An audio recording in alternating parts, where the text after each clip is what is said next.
అందరికీ హాయ్ అండి. పెద్దలందరికీ నమస్తే. ఈరోజు వీడియో చూడండి. మా చిన్ని గార్డెన్లో చిన్ని హార్వెస్ట్ చేసుకుందాం. వచ్చేయండి నాతో పాటు. మా మొక్కలన్నీ చూపిస్తాను. ఇది చూడండి ఒకసారి. ఇది టమాటా చెట్టుని ఎన్ని కాయలు వచ్చినాయో చూడండి. ఇది బరువైపోయి వంగిపోయిందండి. ఇదిగో ఈ పుల్ల పెట్టినా కూడా ఇది ఆగట్లేదు. చూసారా? ఇది వాము చెట్టు అండి. ఇదిగోండి వంకాయ చెట్టు చూడండి ఒకసారి. సరే హార్వెస్ట్ చేసుకుందాం. చిన్ని హార్వెస్ట్ అండి. నాకైతే చాలా ఆనందంగా ఉంది. ఇంకోటి కూడా చూపిస్తాను మీకు, తెల్ల వంకాయ. అది కోసేటప్పుడు కూడా. సరే చూడండి.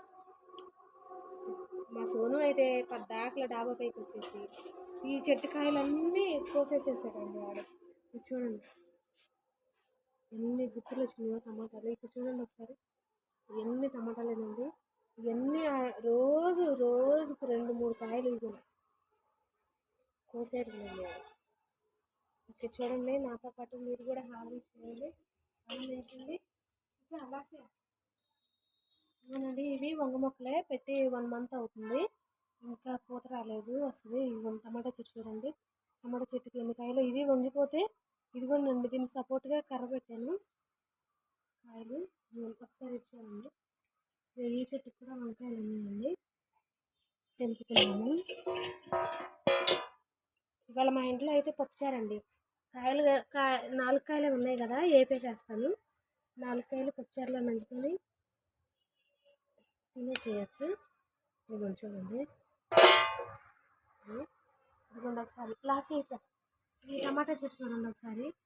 చెట్టు నిండా కాయలు అయ్యి వంగిపోయిందండి. అటు చూడండి మొక్క ఎలా పడిపోయిందో. అందులో ఇప్పుడే గోరుచిక్కులు హార్వెస్ట్ చేశానండి.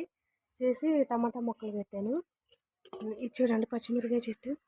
దీన్ని రోజు వీడియో తీయట్లేదు కానీ నేను రోజు కాయలు కోసుకుంటున్నానండి. కాయలు అయితే కోతున్నాం కానీ ఒక్క కాయకి 2 కాయలకి వీడియో తీయాలంటే తీయలేకపోయామండి. ఇది చూడండి అయిపోయినాయి కాయలు అయితే. ఈ మొక్క తీసేసేసి ఇంక ఇందులో ఏదైనా పెట్టాలి. ఇదిగోండి చూడండి, ఇది చామంతి. మా చామంతి అండి. ఇంకోటి ఏంటండి అంటే నేను చెప్పేది, మనం ఫస్ట్ ఏ ఫ్లవర్ అయితే వచ్చిందో ఆ ఫ్లవర్ తీసేసేయాలండి. నేను తీసేయలేదు. నెక్స్ట్ ఫ్లవర్కి మనం చాయిస్ ఇవ్వాలి కదా, ఇవన్నీ ఇట్లా తీసేసుకోవాలండి. నెక్స్ట్ ఫ్లవర్కి స్పేస్ ఇవ్వాలి. నేను కూడా ఇవ్వలేదండి, డాబా పైకి రావట్లేదు. మా లాస్యాను మా మామగారే వస్తున్నారు, నేను రాలేదు.